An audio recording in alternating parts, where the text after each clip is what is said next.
Entonces hoy vamos a ver lo que son los subespacios, que son un espacio vectorial dentro de otro espacio vectorial, ¿cierto? Para que más o menos lo entiendan, vamos a hacer un gráfico. Entonces, más o menos así. Por ejemplo, el espacio vectorial de los vectores en Rn.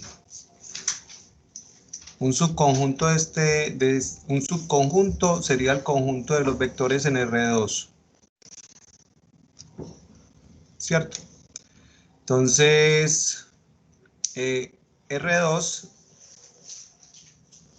es un subespacio. Voy a escribir así.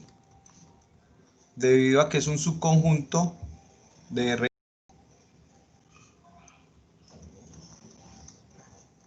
Y a la vez, R2 es un espacio vectorial.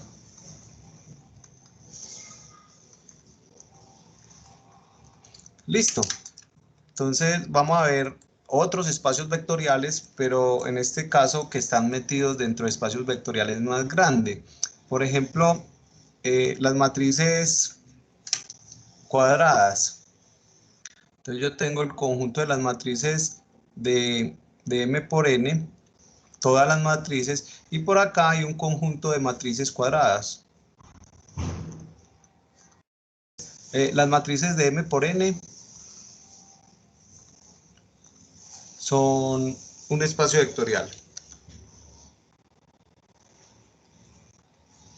Listo. Y las matrices cuadradas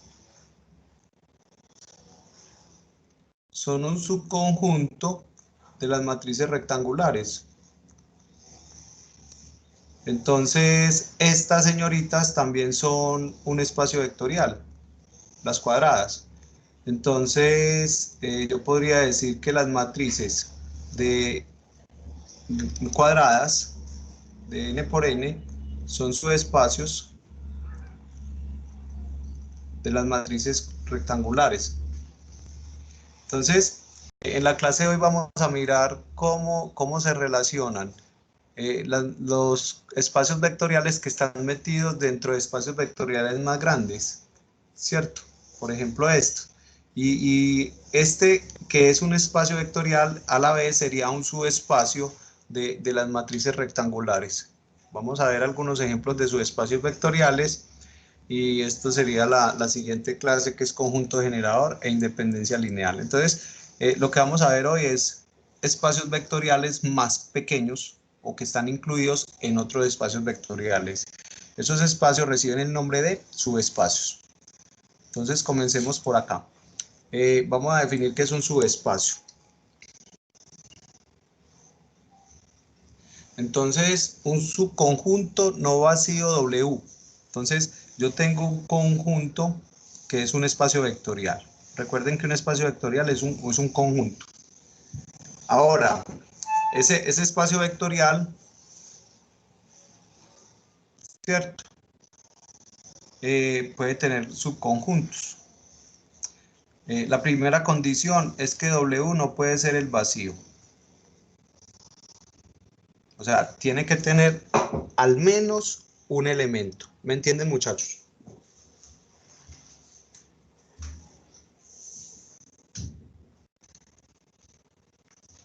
Al menos un elemento. Listo. Ahora vamos a ver que si tiene un elemento, ese elemento tiene que ser el 0. Porque recuerden los teoremas de los axiomas del espacio vectorial. Entonces, vamos acá. Tengo un subconjunto no vacío. Ese subconjunto se llama W. Listo. Entonces voy a decir que W es un subespacio del espacio vectorial grande. Listo. Si W es un espacio vectorial,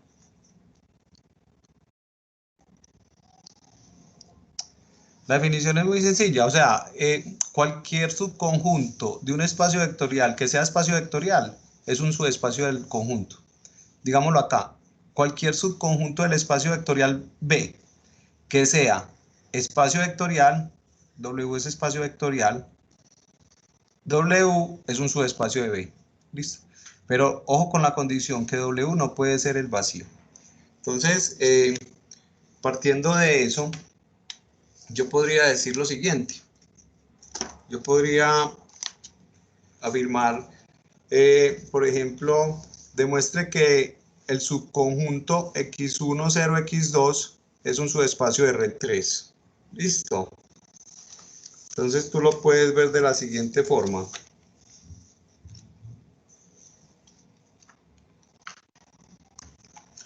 Este vector sería X, Y y Z. Entonces sería un R3 en donde la segunda componente es 0. Esa segunda componente te da en este plano. En el plano XZ. No sé si lo alcanzan a ver.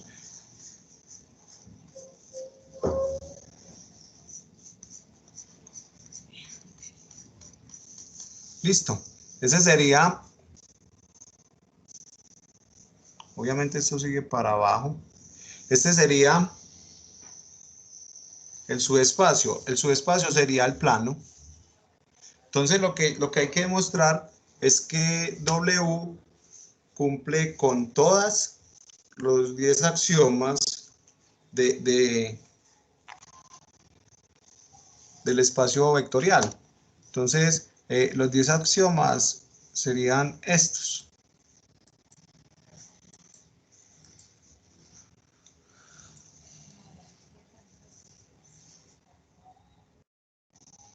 ¿Sí lo recuerdan? Entonces, voy a chequear al menos uno. Lo primero es que la condición es esta. La condición es que cualquier vector en W tiene esta forma. Es igual a un número, la segunda componente es 0 y la tercera componente es otro número.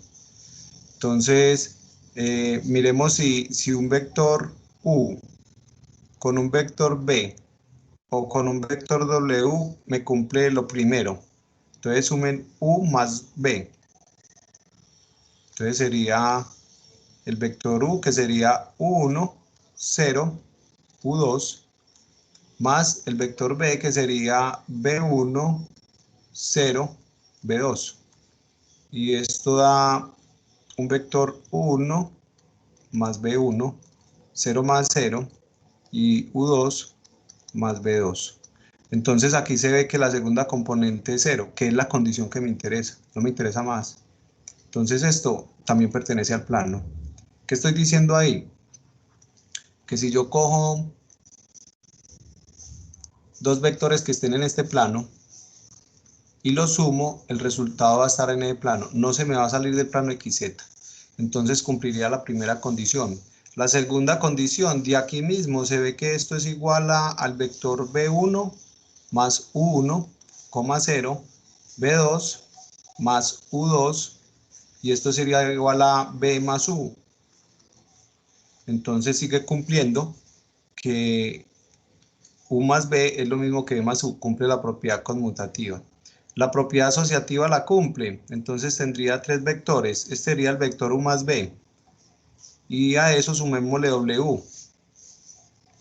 Y W sería W1, 0, W2. Sumamos esto, te da esto. U1 más B1 más W1, 0, U2 más B2 más W2. Sumando primera con primera, segunda con segunda, tercera con tercera. Y aquí yo puedo asociar y separar. Entonces te quedaría esto. U1, 0, U2 más B1 más W1, 0, B2 más W2. No es vector. B2 más W2. Y eso te queda el vector U más el vector B más el vector W.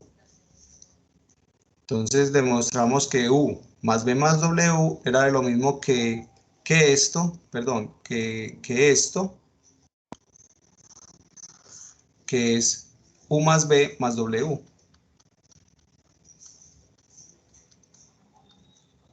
Entonces se cumple la propiedad asociativa, que es la tercera. Y así ustedes pueden seguir demostrando y se garantiza, muchachos, que el vector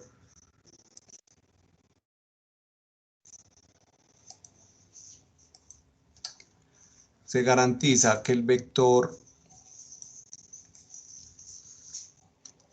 el conjunto que está en el plano XZ, que es este que estoy rayando aquí,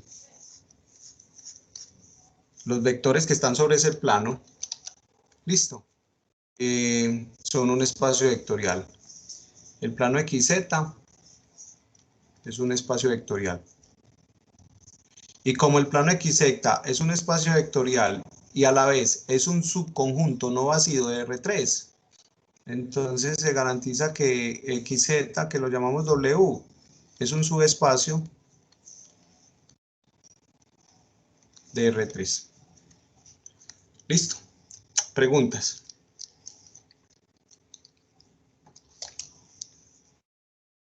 Pero yo tengo una pregunta. Dale. Entonces, si el vector W no cumple al menos una de las 10 propiedades, ya no es espacio vectorial. No, no es espacio. Sigue siendo un espacio vectorial, entonces hay que cumplir los 10 axiomas, ¿cierto? Sí.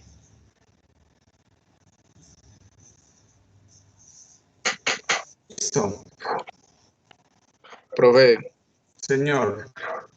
y bueno, Liz, entonces digamos que hay un subconjunto de un espacio vectorial que no cumple pues, los 10 axiomas. Entonces, ¿qué relación tiene con ese? No, nada más es un subconjunto y no es un espacio vectorial. Mira todo el ejemplo. Las matrices cuadradas son espacio vectorial. Listo. Las matrices cuadradas son espacio vectorial. Las matrices cuadradas yo las puedo partir en dos conjuntos que son exhaustivos. Primero, aquí estarían las no singulares, o sea, las que tienen inversa de las matrices cuadradas. Y por aquí estarían las singulares, o sea, las que no tienen inversa. Listo. Las matrices no singulares son un espacio vectorial. Vamos a mirarlo. Estoy diciendo algo, pero no lo hemos demostrado y ahorita lo miramos. Digamos que las matrices no singulares son espacio vectorial y digamos que las matrices singulares no son espacio vectorial. Aquí pasa lo que tú me estás diciendo, ¿cierto? ¿Yo qué diría ahí? Que este conjunto, que son las inversas, son subespacios. Y este conjunto, no son subespacios. ¿Por qué? Porque las matrices singulares no son un espacio vectorial. Porque es que un conjunto puede tener infinitos subconjuntos. Imaginen que estamos hablando de polinomios, matrices, funciones, matrices cuadradas. ¿Cuántas pueden haber por acá? Entonces por aquí pueden estar las matrices de 2 por 2, por aquí pueden estar las matrices de 3 por... Esto es una locura. Y cada subconjunto es un montón de cosas muy locas. ¿Sí o no? Empezando porque las entradas de las matrices pueden ser los reales. Entonces ya por ese hecho ya tengo infinitos elementos en este conjunto y en este conjunto.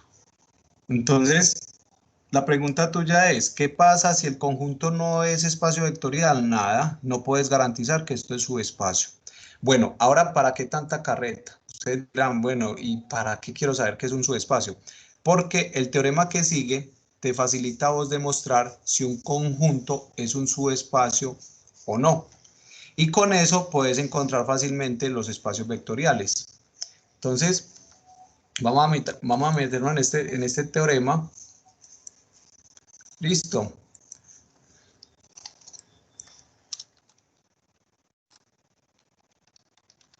Entonces, en este teorema, les dejo como tarea la demostración. La demostración está en mis aulas. Y acá, lo que deben hacer es lo siguiente. En actividades evaluativas,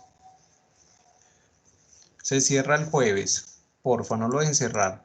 Se llama teorema de subespacio. Lo que tienen que hacer es demostrar el teorema que voy a explicar a continuación. Listo. ¿Está bien? Entonces, ¿por qué es importante el teorema? Porque el teorema ya me reduce. Ojo con lo que voy a decir. El teorema me reduce los 10 axiomas. Profe, ¿y eso es una nota? Sí, claro, es una nota. Esa es parte del seguimiento. Lo pueden mandar en PDF. Muchachos, los 10 axiomas, ¿recuerdan que era la cerradura, conmutativa, asociativa? Por aquí seguía. Y el quinto vuelve a ser cerradura, perdón, el sexto. Aquí hay otro tipo de distributiva, otro tipo de distributiva. Y aquí por el 1. Muchachos, los 10 axiomas de espacios vectoriales con este teorema se me reducen a 2. Miren, me queda nada más el axioma 1 y el axioma 6. Este teorema es muy poderoso porque ya vos podés verificar, sí, vos podés verificar si un conjunto es un espacio vectorial solamente con la propiedad 1, que es cerradura, bajo la suma. Y el sexto, que es cerradura, bajo la multiplicación por un escalar. Listo. Entonces, el teorema que dice, primero, W es un subconjunto no vacío. Ojo, hay que demostrar esto. W es un subconjunto no vacío. Entonces, si yo voy a demostrar que un conjunto es espacio vectorial, lo primero que tengo que probar es que al menos tiene un elemento. ¿Listo? Segundo, W es un subconjunto, o sea, todos los elementos de W pertenecen a los elementos de B. W es un subconjunto de B. ¿Listo? B es un espacio vectorial. O sea, de entrada yo sé que B es un espacio vectorial. ¿Listo? Entonces dice, W es un subespacio de B si cumple esta y esta propiedad. Ese es el teorema. ¿Listo? Primero quiero que entiendan bien el teorema, porque es que el teorema es muy útil. El teorema te dice a vos cómo calcular espacios vectoriales de manera muy rápida. Eso sí, tenés que seguir la premisa, que W es un subconjunto no vacío de un espacio vectorial, ¿cierto? Entonces ya vos puedes generalizar de cualquier espacio vectorial a punta de subconjuntos, solamente probando los dos axiomas. Entonces, en la tarea van a hacer lo siguiente. Ustedes tienen que demostrar primero que W es un subconjunto no vacío. Entonces, miren cómo se lee esto. Si W es un subconjunto no vacío, un espacio vectorial, entonces W es un subespacio de B si se cumplen los dos axiomas. Miren la palabra. Sí, solo sí. Entonces, primero tú tienes que demostrar en este sentido. Y después lees al revés, porque eso implica sí, solo sí, y demuestras en este sentido. Entonces, miren, ¿cuál es la hipótesis aquí? Que W es un subconjunto no vacío. Esa es la hipótesis, eso es lo que yo tomo por hecho. De un espacio vectorial B. Entonces, si W es un subconjunto no vacío de un espacio vectorial B, ustedes tienen que demostrar que se cumple el axioma 1 y el axioma 6 de los 10 axiomas. Esta demostración es directa. Se la explico aquí más o menos. Tengo un espacio vectorial, tengo un subconjunto del espacio vectorial. Ese subconjunto es diferente del vacío, porque lo tengo como hipótesis. Ahora, cualquier elemento que esté en W está en B. Entonces cojamos dos elementos de W, W1 y el vector W2. Entonces W1 y W2 pertenecen a W. Pero como W es un subconjunto de B, yo garantizo que W1 y W2 también pertenecen al espacio vectorial B. Hasta ahí vamos, muchachos. Y como W1 y W2 pertenecen al espacio vectorial B, entonces cumplen todos los 10 axiomas, cumplen los 10. Porque están dentro del espacio vectorial. Yo no estoy cogiendo elementos por fuera del espacio vectorial, ¿cierto? Entonces esta demostración es directa. Ahí no hay nada, ahí no hay mucho que decir, solamente explico eso. Que como W está contenido en B, cualquier elemento de W pertenece a B, por lo tanto debe cumplir los 10 axiomas, porque es que el enunciado de espacio vectorial te dice cualquier elemento del conjunto cumple los 10 axiomas. Ojo, la suma definido en B tiene que ser la suma definido en W, y la multiplicación por un escalar definida en B tiene que ser la misma multiplicación por un escalar definida en W. No, yo no puedo cambiar la suma y la multiplicación. ¿Listo? Porque es que yo puedo definir la suma como quiera. Bueno, esa es la parte directa. Ahora vamos a leerlo así. ¿Cuál sería la hipótesis? La hipótesis es esta. Que si U y B están en W y cumplen el axioma 1 y el axioma 6, entonces yo tengo que demostrar, bueno, lo voy a voltear para seguir como el orden de la flecha. Volvamos a empezar. Si el vector U y el vector B están en W y fuera de eso cumplen la 1 y la 6, entonces tú puedes garantizar que W es un espacio, es un subespacio de B.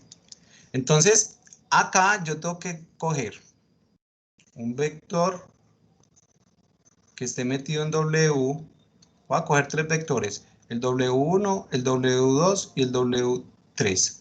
Y yo sé que estos tres vectores cumplen el axiomas 1 y 6. Ahora ustedes tienen que demostrar que este conjunto es un subespacio del espacio vectorial B. Conclusión, muchachos.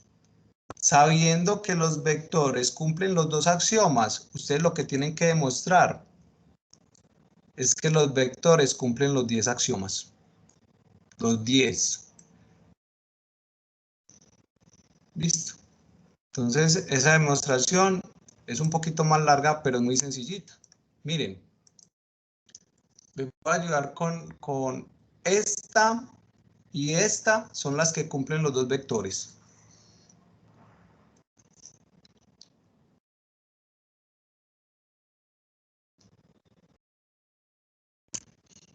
Entonces aquí tengo un vector W1, aquí tengo un vector W2. Recuerden que los vectores son matrices, polinomios, funciones, números, vectores, todo lo que usted sea, vectores. Entonces, a ver, ¿cómo se demostraría que se cumple el axioma 2? Pues usted dice, si W1 está en W, es porque W1 también está en B, ¿o no? Y la otra lado, si W2 pertenece a W, entonces W2 pertenece a B. O sea, si este elemento está en W, también tiene que estar en B. Listo. Entonces, como es espacio vectorial, yo puedo concluir que la suma de W1 más W2, estos son vectores, también pertenece a B. Entonces lo que ustedes tienen que demostrar es que esta suma también pertenezca a W. Entonces ahí les van a salir, esta de pronto tiene un enredito y de pronto esta pero las otras van a salir muy fácil, así como la estoy planteando yo. Entonces, esa es la tareita que deben entregar el jueves. ¿Dónde lo encuentran? En la bibliografía recomendada. Está en el álgebra lineal de Grossman. Ahí está súper explicadito el teorema. Yo quiero que lo escriban para que lo entiendan. Listo. Eso no se gasta en una página demostrando ese teorema. Entonces, miremos, por ejemplo, el conjunto de las matrices simétricas de orden 2. Listo. Entonces vos decís, bueno, sea W el conjunto de todas las matrices simétricas de orden 2. Demuestre que W es un subespacio. Miren pues lo que tenemos. Tenemos todas las matrices de 2 por 2. Y estas matrices tienen muchos subconjuntos. Uno de ellos son las matrices simétricas. Aquí están las matrices simétricas. Lo voy a llamar W. La primera pregunta que yo debo hacer es si W es diferente al vacío. O sea, aquí hay al menos un elemento. Pues claro, cualquier matriz que usted se invente. Ah, bueno, una matriz es simétrica si su traspuesta es igual a ella misma. Entonces, tú te inventas una matriz simétrica. Por ejemplo, la diagonal principal no me importa. Pero aquí sí tengo que poner -3, entonces aquí pongo -3. Esta matriz es simétrica porque la traspuesta es igual a ella misma, ¿cierto? Entonces, como ya tengo una, esta matriz va a estar metida acá y no solamente es una, entonces ya sé que W no es el vacío, es diferente, al menos tiene un elemento. Entonces ya cumplí con la primera parte del teorema. ¿Listo? Entonces, vos dirías, bueno, la condición es esta.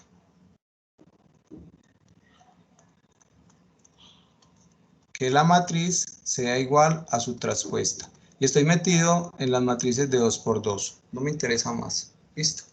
Según el teorema anterior, W es un subespacio del espacio vectorial B. Digamos que este es B. Sí, solo sí. Primero cumple cerradura bajo la suma. Eso es lo que dice el teorema que van a demostrar. Y segundo, si cumple ¿qué? Cerradura bajo la multiplicación por un escalar. Entonces, a ver, voy a decir que aquí hay dos vectores, la matriz A1 y la matriz A2. Como son simétricas, entonces yo sé que la matriz A1 es igual a su traspuesta y la matriz A2 es igual a su traspuesta. ¿Por qué? Porque son simétricas. Listo. Entonces, yo tengo que mirar si la suma de estas dos matrices también está acá. Entonces es muy fácil. Voy a sumar las dos matrices y a esto le voy a calcular la traspuesta. Entonces, por propiedades de traspuesta, esto es igual a 1 traspuesta más A2 traspuesta. Y como A1 es simétrica, esto es igual a A1. Y como A2 es simétrica, esto es igual a A2. Listo. Ahora, digan que lo que está dentro del paréntesis es la matriz U. Entonces usted lo que demostró aquí es que la traspuesta de U es igual a la matriz U. Conclusión. U es simétrica. Mejor dicho, A1 más A2, que es lo que llame U, es simétrica. ¿Listo? Entonces se cumple esta propiedad. Perfecto. Vamos a mirar si se cumple la multiplicación por un escalar. Entonces, la multiplicación de un escalar, vos decís, bueno, voy a coger la matriz A y la voy a multiplicar por un escalar. Y a esto le voy a calcular la traspuesta. Entonces, la traspuesta de un número por una matriz sería el número por la traspuesta de la matriz. Pero como la matriz, digamos que esta es A1, como A1 es simétrica, la traspuesta es igual a ella, ¿cierto? Entonces miren lo que está entre paréntesis, esto y esto. Entonces tú demuestras que alfa por A1 es simétrica. Entonces lo que tengo que mirar yo es la condición, o sea, la condición que deben cumplir para pertenecer al mismo conjunto. Esta señorita también se cumple. Como se cumple 1 y 2, ya en este teorema, ya no dijo 1 y 6, como se cumple 1 y 2, W es un subespacio del espacio vectorial B. ¿Qué es lo importante aquí? Que el conjunto de todas las matrices simétricas son un espacio vectorial.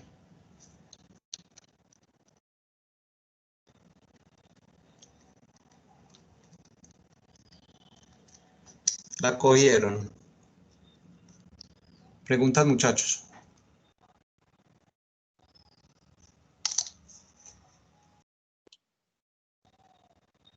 Profe, Señor. entonces ya desde que se demuestre que un subconjunto es un subespacio, ya se generaliza que el conjunto es el espacio vectorial, ¿cierto? Volveme a repetir que se me cortó. Pero si uno ya demuestra que un subconjunto de un conjunto es un subespacio, entonces ya el conjunto ya es un espacio vectorial. Perfecto. Pero aclara mejor algo. No digas un subconjunto de un conjunto, no, un subconjunto de un espacio vectorial. O sea, la hipótesis es que B es espacio vectorial, no puede ser cualquier conjunto, ¿cierto? Tiene que ser espacio vectorial. ¿Listo? Y se queda como hipótesis hasta que se demuestre el subconjunto. Sí, Ah, exacto. listo, profe. Bueno, entonces, miren que este teorema te damos mucho poder porque ya no necesitas los 10, ya con uno tenés. Listo. Entonces miren que ya demostramos que las matrices simétricas son un espacio vectorial. Nosotros lo trabajamos para orden 2 por 2, pero aquí no tuvo peso el tamaño de la matriz. Demostramos que cualquier conjunto de matrices simétricas es un espacio vectorial. Obviamente las matrices simétricas tienen que ser cuadradas, ¿no? Porque es imposible que una matriz sea igual a su traspuesta si no es cuadrada. Bueno, vamos a mirar este. Por ejemplo, el conjunto de todas las matrices singulares de orden 2. Entonces, volvemos a lo mismo. Miren, por acá tengo las matrices rectangulares. Por acá voy a tener las matrices cuadradas. Son subconjuntos. Por acá voy a tener las matrices de 2 por 2. Y esto se puede partir en dos. Las que son no singulares y las que son singulares.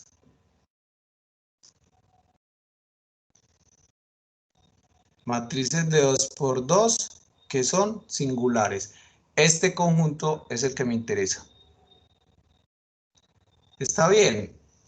Entonces, hay que mirar si este subconjunto es un espacio vectorial, o mejor dicho, mirar si W, este verde es el que voy a llamar W. Lo que vamos a mirar es si W es un subespacio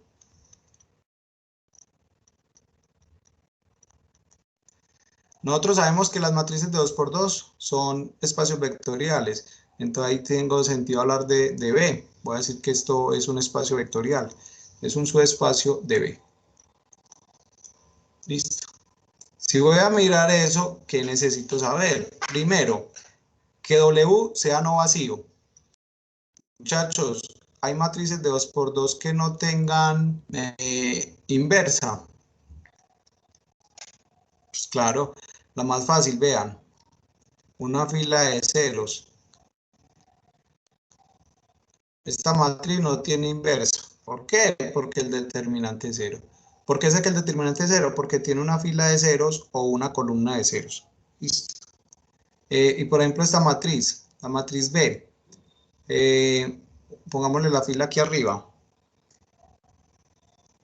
Esta matriz tampoco tiene inversa. O sea, yo aquí digo que la inversa de A no existe. Ni la inversa de B. O sea que estas dos matrices están metidas acá. La matriz A1, o bueno, la matriz A y la matriz B. Son no singulares. Listo. Entonces, como ya sé que al menos hay un elemento, y no es solamente uno, son muchos, yo digo que W es diferente del vacío. ¿Qué quiere decir esta parte aquí? Que W tiene al menos un elemento. Es un conjunto que tiene al menos un elemento. Mire que aquí ya demostré que tiene dos. Bueno, voy a demostrar que W es un subespacio de B. ¿Qué es lo primero, hijos? Demostrar la cerradura. ¿Sí o no? Bajo la suma.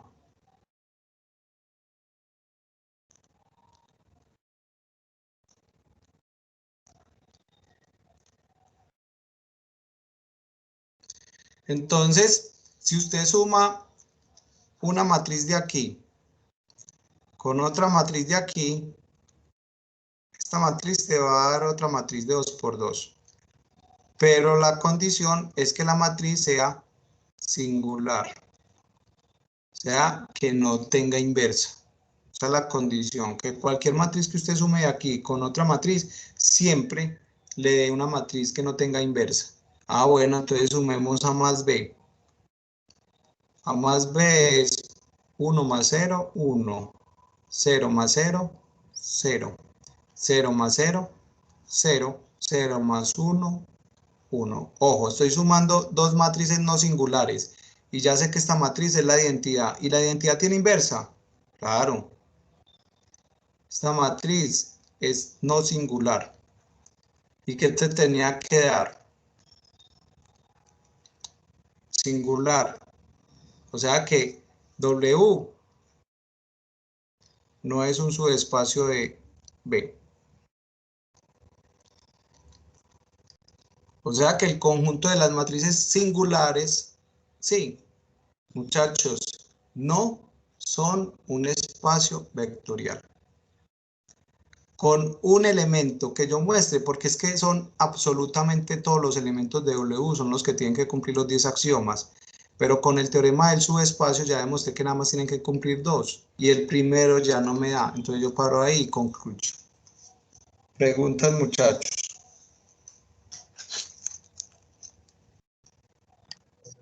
Profe, como hipótesis hubiésemos podido poner W es un subespacio de las matrices de M por N. Sí, también. Ah, Bien, una cosa. listo, profe. Y puedes generalizarlo con este contraejemplo, porque esto realmente es un contraejemplo. Vos podés parar la matriz 1 de esta forma. 1 en esta primera fila y 0 en las enésimas filas. Y esta matriz es no singular. ¿Por qué? Fuera de que no tiene sino una, tiene muchas columnas y filas nulas. El determinante es diferente de 0, entonces la matriz es no singular. Y otra matriz la puede generalizar de esta forma. Pone 0 en todas partes, menos en la posición 2, 2, ¿cierto? Hasta ahí vamos. Y así generalizaría la A sub n. Entonces, la suma de las anteriores más la última te da una matriz que es singular, entonces no está cumpliendo el principio de cerradura. Perfecto. Listo, profe, gracias. Bueno, les voy a mostrar algunos subespacios que son como importantes, hombre, acá para que se empiecen a ubicar respecto a esto.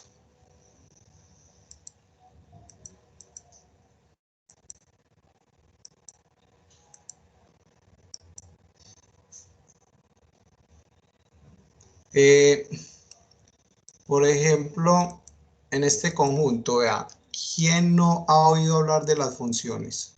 Voy a hacerlo de todo el tablero. Las funciones son un espacio vectorial. Todas las funciones son un espacio vectorial. ¿Listo? Y por ahí derecho, dentro de las funciones hay un conjunto de funciones muy importantes.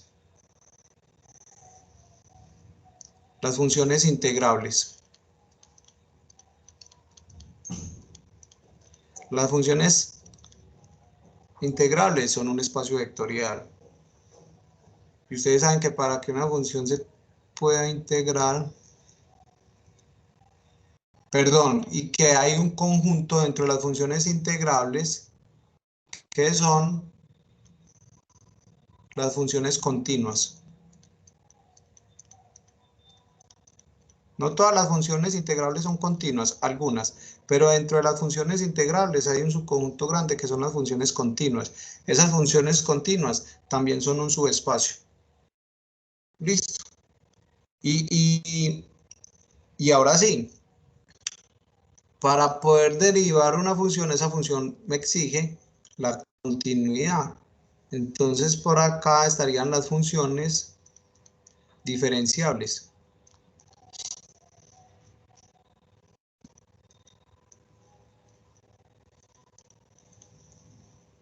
Listo.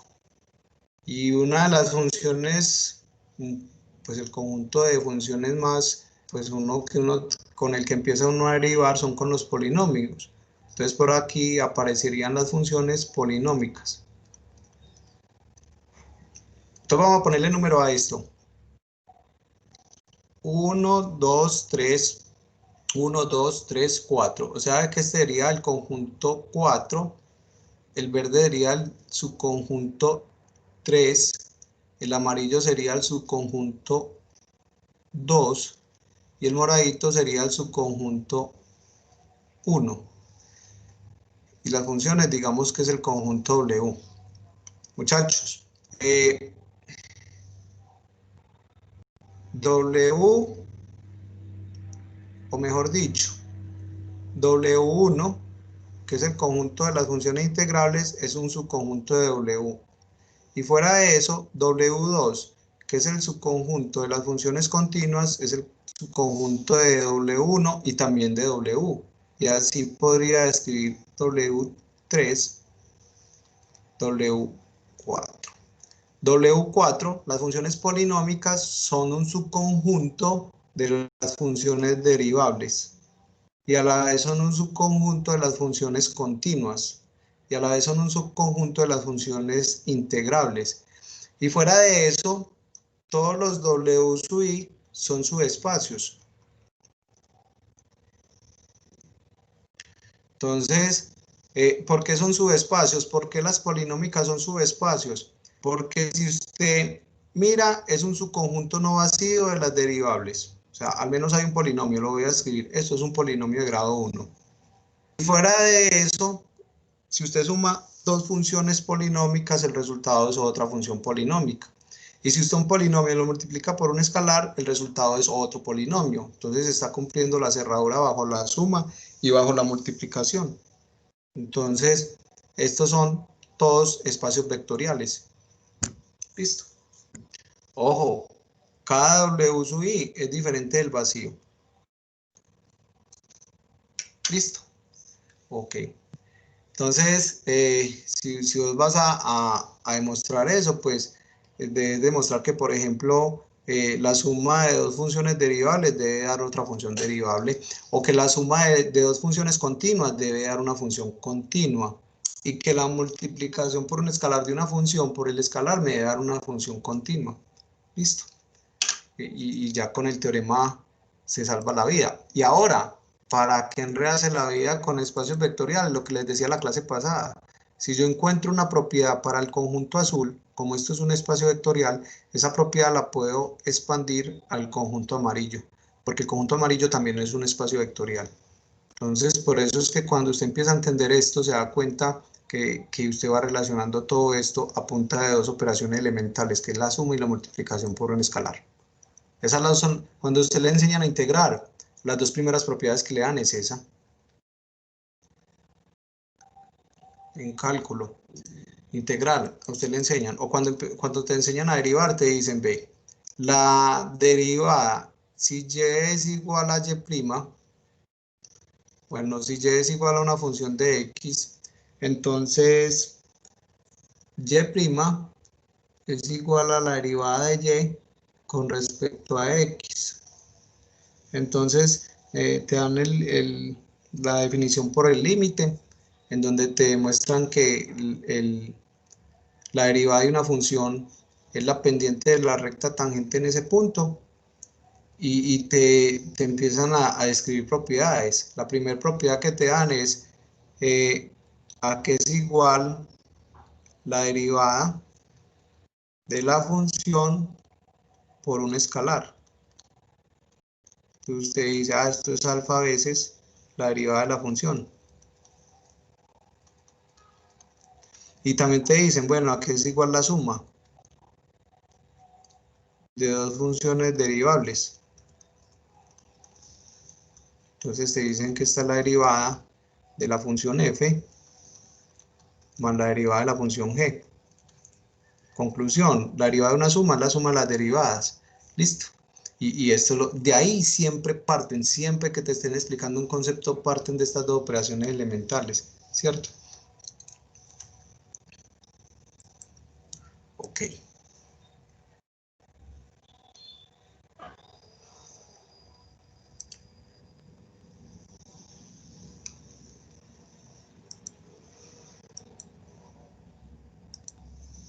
Yo ahora el teorema del subespacio. Miremos este teorema. Este teorema me dice lo siguiente. Si B y W son subespacios, entonces la intersección, aquí me tragué la palabra, entonces la intersección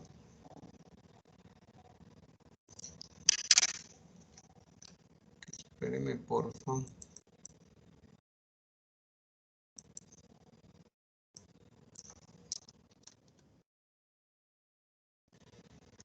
Si U y B si B y W son subespacios de U, entonces la intersección de B y W también es un subespacio. Mírenlo así en diagramas de Venn. Yo tengo un espacio vectorial. Ese espacio vectorial es el espacio U. Si tengo dos subespacios es porque son no vacíos. Y si estos conjuntos presentan una intersección, digamos que este es el conjunto B,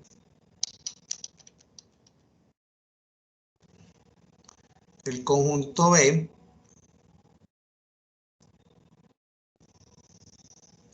con el conjunto W, y hay una intersección. ¿Qué te está diciendo el teorema? La intersección es donde están los elementos de B y W al tiempo. Voy a escribir aquí, lo que está en amarillo es la intersección de B con W. Listo. El teorema te dice que B intersecta W es un subespacio.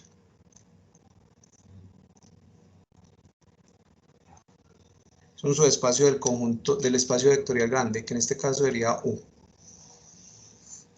¿Sí entienden el teorema? Si yo tengo la intersección entre dos subespacios, el tercer conjunto, que es el amarillito, también es un subespacio. Entonces, vamos a hacer la demostración.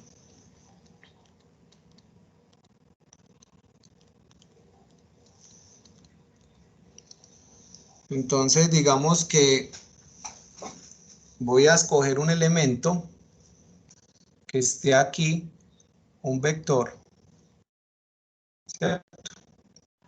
Lo primero es decir que la intersección entre B y W es diferente del vacío. Entonces voy a escoger un vector U, ¿cierto? Entonces, miren de la gráfica que U pertenece al conjunto B. ¿Cierto que sí? Y también puedes decir que U pertenece al conjunto W. Hasta ahí vamos. Recuerden, la intersección de B con W no puede ser el vacío. Esto ocurre cuando los conjuntos son disyuntos, o sea, cuando los tengo así, no hay elementos comunes. Listo. Ahora, digamos que en los axiomas dicen que como U es un espacio vectorial, tiene que haber un espacio, un número, un vector nulo. Si no, no puede ser espacio vectorial. ¿Cierto? Como W es un subespacio de U, ese vector nulo no puede estar por fuera de W, tiene que estar acá. Mejor dicho, el 0 de la U tiene que ser el 0 de la W. Y como B es un subespacio de U, ese 0 también tiene que estar acá. Entonces, la conclusión es que el 0, como los dos son subespacios y los dos tienen que tener el mismo 0, este vector es el 0. Mejor dicho, si los dos conjuntos son subespacios de U, el 0 tiene que estar en la intersección de los dos para que el 0 esté en los tres conjuntos al tiempo. Si vos lo pones aquí, nada más estaría en U. Si vos pones el 0 aquí, nada más estaría en U y en W. Y si vos pones el 0 aquí, nada más estaría en U y en B. Pero como estos son subespacios, el 0 tiene que estar en la intersección. Entonces ahí se garantiza que la intersección de B con W es diferente del vacío.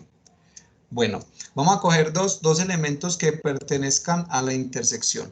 Entonces voy a decir que el elemento U1 y el elemento U2 pertenece a la intersección de el conjunto B con el conjunto W. O sea, estoy cogiendo un vector por acá y otro vector por acá. El vector, por aquí está el vector U1 y por aquí está el vector U2. Recuerden que vector es cualquier cosa, no solamente flechitas. Entonces, si U1 y U2 pertenecen a B intersectado a W, tú lo puedes ver así. El vector 1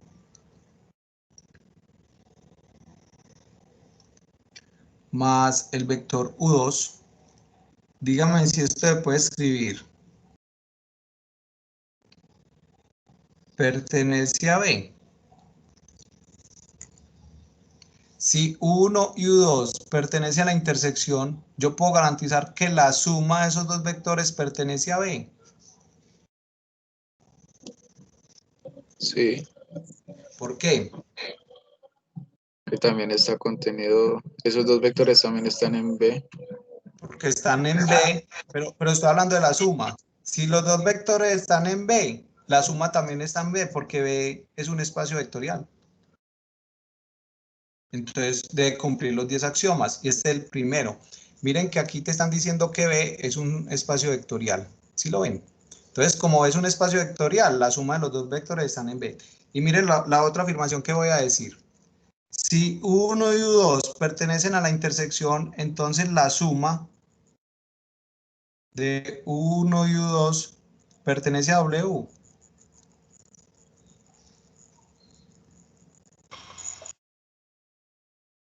Claro, la misma cosa, porque W es un espacio vectorial. Muchachos, la cogieron. Entonces, aquí lo que demostré fue el primer axioma de cerradura bajo la suma. en donde si U1 y U2 está en B y U1 y U2 está en W, pues lo que estoy dando ahí es la definición de que U1 más U2 está en la intersección de los dos. Miremos el segundo axioma. El segundo axioma es la cerradura para la multiplicación por un escalar. Entonces sería así. U1 está en la intersección. Entonces díganme si el vector 1 por cualquier número está en B. Sí, Porque B es un espacio vectorial. Y de manera semejante, el vector 1 por el escalar también está en W. Como el vector alfa 1 está en los dos, yo puedo garantizar que alfa 1 está en la intersección. Entonces, lo que acabé de mostrar es que se cumple la cerradura bajo la suma y la cerradura bajo la multiplicación por un escalar, que es el teorema que van a demostrar ustedes. Conclusión: la intersección entre un espacio vectorial y otro es un subespacio o es un espacio vectorial. Perfecto. profe, tengo una duda. Dale. ¿Cuántas intersecciones pueden haber? Porque pues solo hay un elemento cero, ¿cierto? Sí. Entonces, ¿cómo sería una intersección solo, digamos, con el subespacio B? También. Sería B.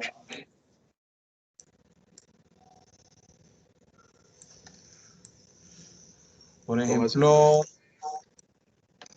no sé si te entendí. Por ejemplo, yo tengo un espacio vectorial. Y este espacio vectorial tengo un subespacio. Digamos que solamente haya uno, que eso tampoco es posible.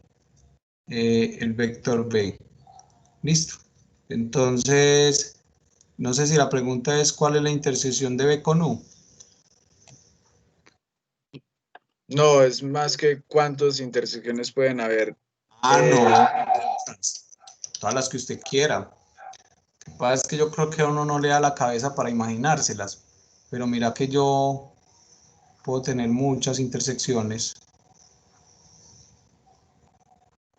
Eso sí, si todos estos subconjuntos son espacios vectoriales, la intersección que sería aquí donde se están montando casi todas, ¿cierto? Esa intersección debe contener al menos el cero. Si todos son subespacios, porque si no tienen el cero no pueden ser espacios vectoriales. Esa era mi ¿Cuántas duda, profe. intersecciones? Muchas. Yo no sé si tú has estudiado, por ejemplo, cuando hacen una partición de un conjunto en eventos exhaustivos. Entonces yo hago la partición, puntos suspensivos, y yo quiero coger intersección, entonces cojo un conjunto y lo sobrepongo sobre todos estos. Mira qué montón de intersecciones. Voy a rayar una. ¿Me entendés? Intersecciones, no, eso es más.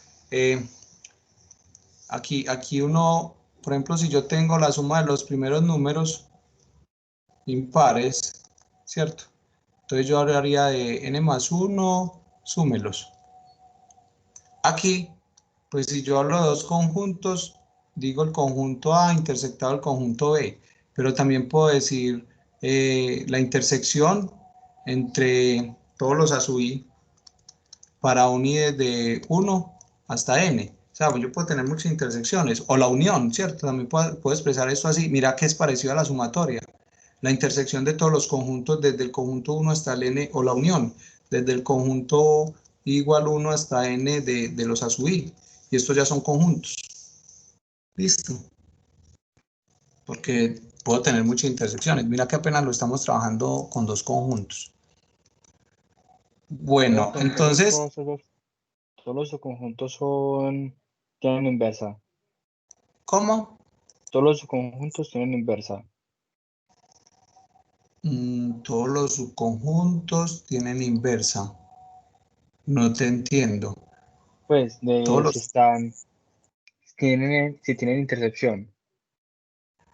Ah, pues no, por ejemplo, el conjunto de los hombres y el conjunto de las mujeres no tienen intersección, no hay elementos comunes. Ah, que vos sos LGTBI, tampoco hay elementos comunes, son conjuntos disyuntos, no hay intersección, no, no tiene por qué haber, porque, por ejemplo, estos conjuntos son mutuamente excluyentes. Si ocurre este, no puede ocurrir nada de afuera. Pero si hay intersección, entonces tienen inversa. Pero es que no entiendo lo de la inversa. Si hay intersección, porque, ojo, no confundas que siempre hablamos de matrices, no, mira que, por ejemplo, plasmamos el ejemplo de funciones integrales, funciones continuas, funciones derivables, funciones polinómicas. No, no te metas siempre con la inversa, la inversa es un caso particular de un espacio vectorial. Aquí están las matrices de M por N y por aquí va a haber un subconjunto de matrices que tienen inversa. Están aquí todas las matrices que tienen inversa. Estas matrices se pueden demostrar que son un espacio vectorial, pero no. Bueno, hay matrices que tienen inversa y son simétricas, sí, tranquilamente. Por ejemplo, la identidad estaría por aquí, de las matrices simétricas y las matrices inversas. Por aquí en la intersección de las dos está la identidad, porque la identidad tiene inversa y fuera de eso es simétrica. Listo, ya. Gracias. Bueno, vamos a mirar algo que es importante. Un espacio vectorial B siempre va a tener mínimo dos subespacios. Perdón, un conjunto tiene mínimo dos conjuntos. Mínimo. ¿Cuáles? El vacío y B. Un conjunto mínimo tiene dos conjuntos, el vacío y el mismo, mínimo. Ahora, si hablamos de subespacios, entonces un espacio vectorial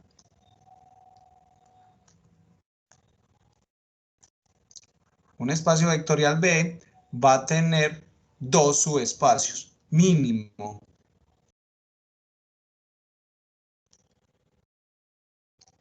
Muchachos, ¿cuáles?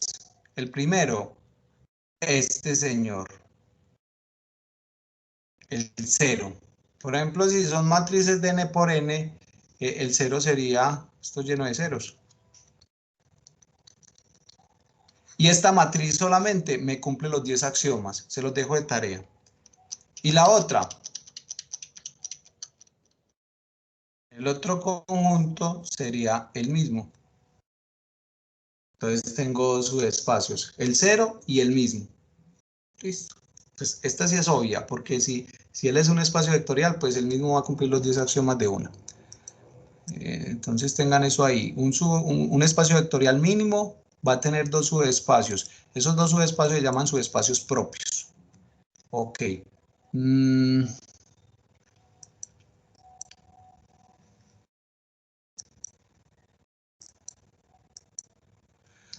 Vamos a mirar en R2.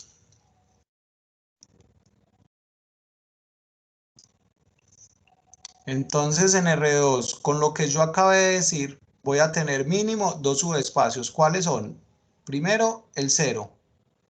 El 0 en R2 es 0,0. Y segundo, todo R2. Todo el plano. ¿Está bien?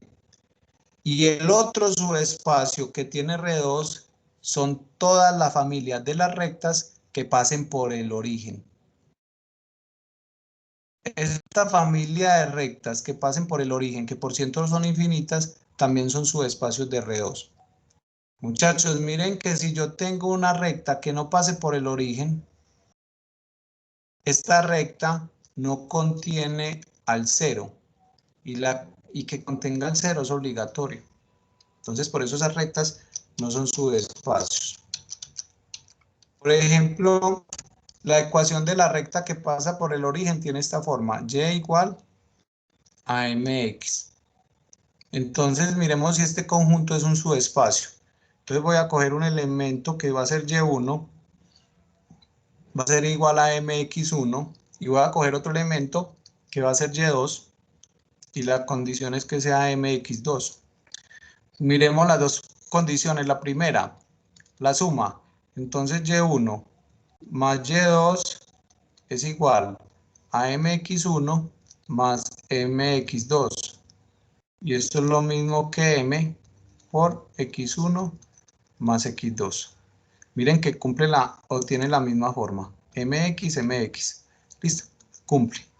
Y si multiplico cualquiera por un escalar, entonces y1 multiplicado por un escalar va a ser alfa veces mx2, x1. Listo. Y aquí esto se puede escribir así.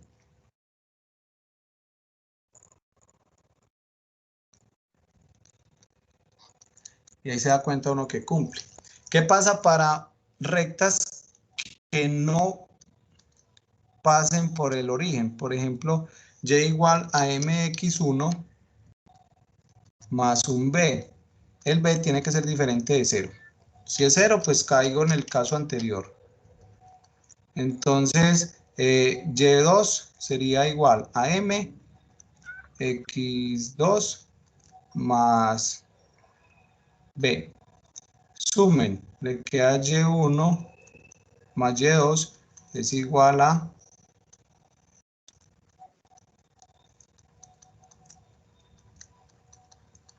miren que esta condición y igual a m por un número x más b, no más 2b. Este 2 ya me quita la condición que estaba planteando, entonces por eso no son subespacios, porque es que tiene que ser igual a más b, no a 2b. Listo. Entonces volvemos. En R2 voy a tener dos subespacios. Perdón, 3. ¿Cuáles? El 0, todo el plano y todas las rectas que pasen por el origen. Mientras que en R3 voy a tener 4 subespacios. El primer subespacio es ¿cuál? El conjunto formado por el 0. El segundo subespacio, ¿cuál es? Bueno, el último. ¿Cuál sería el último? Todo R3, o sea, todo el espacio. Recuerden, los dos subespacios propios son el 0, y todo el espacio. ¿Listo? El segundo subespacio son todas las rectas que pasen por el origen.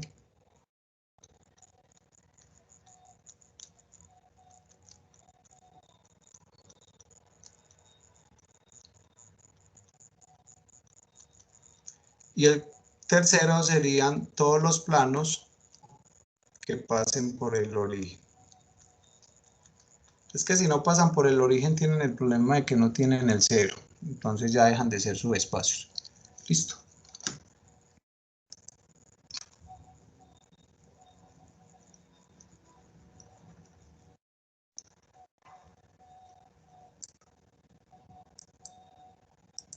Vamos a dar esta definición y terminamos la clase. Entonces esta definición dice así, combinación lineal. Un vector que pertenece a un espacio vectorial es una combinación lineal de otros vectores que también están en el espacio vectorial si el vector se puede escribir como una suma de las multiplicaciones de escalares por el vector. Me explico. Yo tengo un espacio vectorial y en ese vector, en ese espacio vectorial hay un vector por acá. Y obviamente hay otros vectores por acá.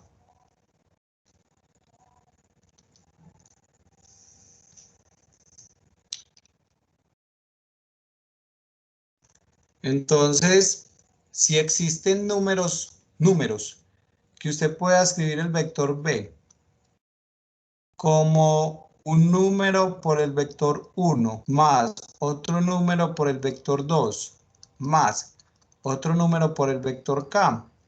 Si usted pudiera escribir el vector b como una suma de productos de vectores por escalar, se dice que el vector b es una combinación lineal de los vectores u. Aquí me equivoqué. No son b sino u, para seguir la notación que escribí ahí. ¿Me entendieron la definición? Es muy sencilla, es muy sencilla. Si yo puedo escribir el vector como una multiplicación de un vector por un número más otro vector por otro número más otro vector por otro número, este vector es una combinación lineal de los vectores u1, u2, uk. ¿Me entienden la definición, muchachos? Esa definición es muy sencilla, muy sencilla, pero el alcance que tiene es increíble. Yo les decía que esta de pronto era una de las definiciones más importantes que hay en matemáticas. ¿Listo? La definición de combinación lineal. Es así, y yo les mencionaba la definición de función. Lo único es saber que los alfa, este es el alfa 1, son diferentes y que los alfa son números reales. Eso es lo único que hay que saber ahí. Listo. Entonces, preguntas de la definición de combinación lineal. Ojo con esta definición, muchachos, que de aquí en adelante todo va a ser con combinaciones lineales. Tenemos el vector B1 y tengo tres vectores del mundo de las matrices de 2 por 2. Nosotros sabemos que esto es un espacio vectorial. Entonces, lo que yo quiero es escribir el vector B1 como una combinación lineal de estos vectores. ¿Qué te dice la definición de combinación lineal? Que vas a escribir el vector B1 como una multiplicación de un número por el vector U1 más otro número por el vector U2 más otro número, otro por el vector U3. Entonces, escribamos esto así. Sería más o menos 0, 8, 2, 1 es igual a alfa 1 por 0, 2, 1, 0 más alfa 2 por menos 1, 3, 1, 2 más alfa 3 por el vector menos 2, 0, 1, 3. Pregunta, ¿el vector B1 se puede escribir como una combinación lineal de los otros vectores? En este momento no sé. Lo que tengo que demostrar es que los alfa sub i son números reales, porque puede que esto tenga solución o no tenga solución. Entonces tú sabes que dos matrices son iguales si sus correspondientes componentes son iguales. Entonces la matriz del lado derecho la voy a escribir como una matriz grande, en donde yo digo 0 alfa 1 menos 2 menos alfa 2 menos 2 alfa 3. Esta sería la primera entrada. La segunda entrada sería 2 alfa 1 más 3 alfa 2 más 0 alfa 3, sería la segunda entrada. La 2, 1 sería alfa 1 más alfa 2 más alfa 3. Y la última sería 0, 2 alfa 2 más 3 alfa 3. De aquí me sale un sistema de ecuaciones. ¿Sí lo ven o no lo ven? ¿Cuál sería ese sistema de ecuaciones? Entonces tú dices, menos alfa 2 menos 2 alfa 3 es igual a 0. Primera ecuación. Segunda ecuación.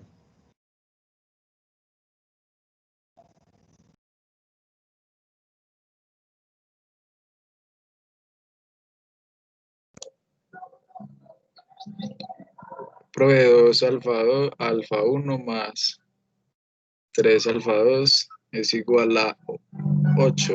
8. Y así sucesivamente. Te quedaría alfa 1 más alfa 2 más alfa 3 es igual a 2. Y la última sería 2 alfa 2 más 3 alfa 3 es igual a 1. Muchachos, ¿lo vieron? El sistema de ecuaciones. Y como tengo más ecuaciones que incógnitas, se puede resolver tranquilamente. Listo. Entonces, usted aquí lo hacen como ejercicio, demuestra que alfa 1 vale 1. Entonces se despeja resolviendo, puedes coger estas tres, como hacían en vectorial. Cojo 3, y aplico Kramer, o despejando de una, por ejemplo, de aquí despejo alfa 2, la dejo en términos de alfa 3. Y eso lo meto acá, y lo meto acá. Lo meto acá y todo me queda en términos de alfa 3. Y eso lo meto acá y todo me queda... ¿Sí me entienden? Muy enredado. Fue más rápido un Kramer. Lo que pasa es que aquí, para utilizar Kramer, tendrías que coger estas tres ecuaciones, aplicas Kramer y verificas que te dé la solución en esta. Esa es la forma, ¿cierto? Como hacíamos en vectorial. Entonces, bueno, después de que ustedes resuelvan eso, se dan cuenta que alfa 1 vale 1, que alfa 2 vale 2 y que alfa 3 vale menos 1. Como estos números son reales, tú puedes escribir el vector 1 como una vez el vector u1 más dos veces el vector u2 menos una vez el vector u3. O sea, este por 1 más este por 2 más este por menos 1 y te da la matriz 0, 8, 2, 1. Listo. Entonces, esa matriz es una combinación lineal de los vectores en U.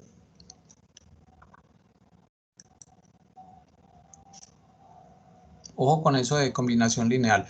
Normalmente eso te va a llevar a un sistema de ecuaciones lineales.